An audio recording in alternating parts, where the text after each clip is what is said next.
Bonjour à tous, donc aujourd'hui nous allons expliquer le schéma hydraulique d'une centrale. Donc tout d'abord, vous pouvez vous abonner à la chaîne YouTube, ce qui vous permettra de suivre les prochaines vidéos. Et vous pouvez retrouver ce cours en version écrite, vous trouverez le lien sous la vidéo. Alors, donc ici est symbolisé le réservoir. Ici, une pompe à cylindrée variable, donc à pression constante, qui est réglée à 80 bars. Autrement dit, cette pompe va ajuster le débit en maintenant une pression de 80 bars dans le circuit. Ici, c'est le moteur électrique qui entraîne la pompe. Alors ici, en trait mixte bleu, c'est pour faire montrer que la pompe et le filtre retour là sont dans le réservoir. Ici en 2, c'est une nourrice de pression avec ici une prise de pression, un couple rapide en attente. Ici le mano. Ici, c'est le limiteur de pression qui est réglé à 100 bars, donc il est réglé au-dessus de la pompe pression constante. Donc c'est lui qui protège la pompe. Ici, un distributeur 4.3 à commande manuelle tout ou rien. Centre fermé. Ici, deux vérins identiques. Donc j'ai mis une charge de 30 bars dessus, c'est-à-dire que pour faire sortir le vérin, il nous faudra une pression de 30 bars dans la grande chambre. Les vérins ont des rapports de section de 2. Alors qu'est-ce que c'est que le rapport de section? C'est la différence entre la grande surface là et la petite surface.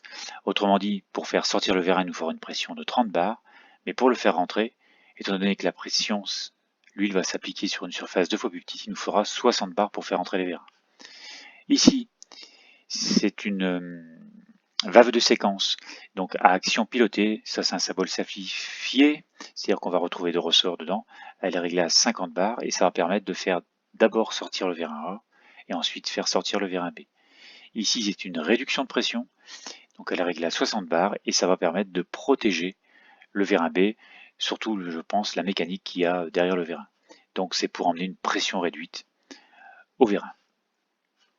Ici une nourrice de retour, avec une prise de pression, là on peut venir connecter un mano par exemple, et ici un filtre retour, et avec son clapet de bypass. Alors le clapet, il permet de dériver l'huile, donc de bypasser le filtre lorsqu'il est colmaté, mais aussi lorsque l'huile est froide. Lorsque l'huile est froide, elle est plus visqueuse, plus épaisse, et tout n'est pas filtré.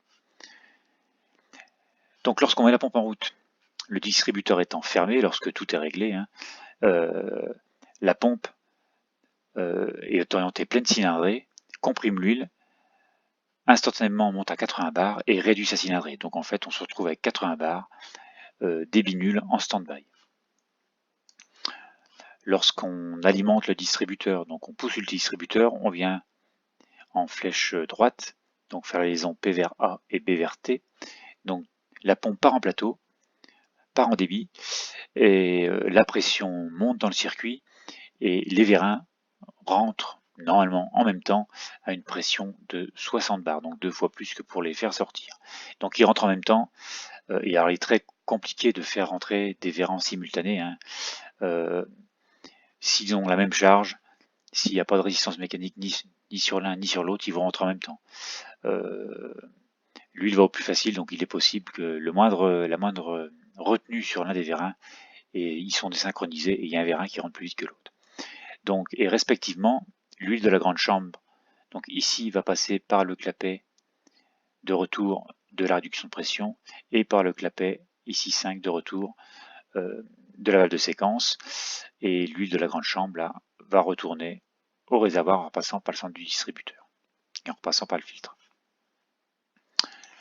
Pour faire sortir les vérins, donc on tire sur le distributeur, on vient en flèche croisée, faire P vers B et A vers T, la pompe oriente son plateau,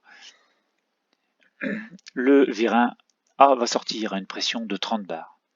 Et ici, la valve de séquence va retenir l'huile puisqu'elle s'ouvre à 50 bars, et on a 30 bars pour faire sortir le vérin A. Donc on a une pression de 30 bars qui ne permettent pas d'ouvrir la valve de séquence, donc toute l'huile issue de la pompe va faire sortir le vérin A, et le vérin sort pleine vitesse.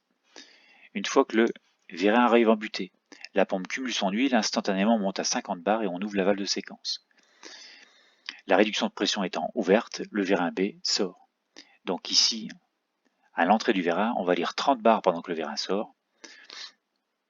Et ici, en sortie de pompe, on lira 50 bars, la pression, pour vaincre l'effort mécanique du ressort de la valve de séquence. Une fois que le vérin B arrive en butée, la pompe cumule son huile, et ici en fait la valve la réduction de pression va venir se fermer. Et en se fermant, on va donc réduire la pression à 60 bars ici. C'est-à-dire qu'ici on aura 80 bars qu'on va réduire à 60 bars pour protéger la mécanique. Donc la pompe elle cumule son huile, elle réduit sa cylindrée à 80 bars. Donc vous avez 80 bars dans tout le circuit jusqu'à la réduction de pression. Pour la mise en service de l'installation. Donc si la pompe n'est pas immergée, il faut la remplir d'huile. Ensuite on va détarer, la, on va détarer la pompe, on va desserrer le réglage de la pompe, la pression constante, on va détarer le limiteur de pression. Par contre, on surtarera la valve de séquence pour être sûr que l'huile aille d'abord dans le vérin A plutôt que dans le vérin B. Et on va détarer la réduction de pression pour protéger le vérin B. Ensuite, faut contrôler que le moteur électrique tourne bien dans le bon sens. Il faut savoir que les pompes ont des sens de rotation, donc rotation droite ou rotation gauche. Donc c'est arbre vers soi, si c'est une rotation droite, l'arbre doit tourner à droite, l'arbre de pompe. Donc on met la pompe en marche et on arrête tout de suite et on contrôle le sens de rotation. Si on ne tourne pas dans le bon sens, on inverse de phase au niveau du moteur. Ensuite on met la pompe en route. Donc ici on est détaré, ici on est détaré, on va venir serrer complètement l'annulation de débit de la pompe. En fait, pour la transformer en pompe cylindrée fixe, en surtarant l'annulation de débit, on va transformer la pompe en cylindrée fixe et tout le débit de la pompe va passer par le limiteur de pression qui lui est desserré. Donc normalement, on n'a pas de pression sur le mano en faisant cette opération-là. Ensuite, on va venir serrer ici la vis du limiteur de pression. Donc l'action de bouger la vis du limiteur de pression doit automatiquement induire une montée en pression au niveau du mano. Là. On va monter à une cinquantaine de bars et on va attendre. On va laisser chauffer l'huile. Une fois que l'huile est à température, environ 50 degrés, on va terminer notre réglage. Donc on va serrer la vis ici jusqu'à constater 100 bars sur le mano. Dès lors qu'on a 100 bars, c'est la pression du limiteur de pression. Ensuite, on va venir agir sur le réglage de la pression constante de la pompe et on va desserrer jusqu'à atteindre 80 bars. À 80 bars, lu sur le mano, c'est le réglage de votre pression constante. Donc à cet instant-là, en stand-by, la pompe nous maintient une pression de 80 bars du distributeur jusqu'à la pompe, mais sans pour autant débiter, elle a annulé sa cylindrée. Ensuite, on va donc actionner le distributeur pour faire sortir les vérins. Donc on va venir en flèche, on va tirer sur le distributeur, on va venir en flèche croisée, P vers B. Donc le vérin A va sortir, la valve de séquence est surtarée, donc elle peut pas s'ouvrir, donc le vérin A va sortir. Une fois que le vérin A est sorti, on va détarer complètement la valve de séquence. On la détare complètement, celle-ci est complètement détarée, donc dès lors que l'huile passe de P vers A, automatiquement la réduction de pression va venir se fermer et fermer le passage donc d'ici au vérin.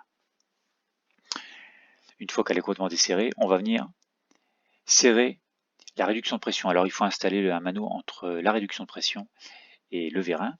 Donc on va serrer, on va voir la pression monter sur le mano. Dès lors qu'on atteint la pression nécessaire pour déplacer le vérin, donc 30 bars lu sur le mano, le vérin se met à bouger. Et là on attend que le vérin arrive en butée. Et une fois qu'il est en butée, on continue le serrage, de serrer la réduction de pression jusqu'à atteindre 60 bars sur le mano installé en fond de vérin. Donc à cet instant, on a 60 bars ici et on a 80 bars dans tout le reste du circuit, 80 bars qui sont donnés par la pression de la pompe. Ensuite, il faut resserrer la valve de séquence, donc on la surtare à fond. On va faire rentrer les vérins, donc on va actionner le distributeur dans l'autre sens pour faire rentrer les vérins. Et ensuite, on va redemander la sortie, donc flèche croisée.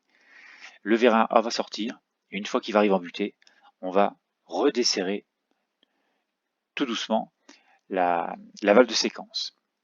Dès lors qu'elle devient passante. Dès lors qu'elle devient passante, le vérin B va se mettre à sortir. Et quand il sort, on contrôle la pression ici en sortie de pompe en MP, et on dessert jusqu'à lire 50 bars en sortie de pompe pendant que le vérin B sort. Donc la valve de séquence se règle en mouvement. Pendant le mouvement du vérin B, on vient régler 50 bars. Et là, vous êtes réglé. Donc voilà, donc c'est fini pour aujourd'hui. Donc n'hésitez pas à poser vos questions. Et vous pouvez retrouver toutes les formations en allant visiter le site internet. Je vous retrouve prochainement pour de nouvelles vidéos.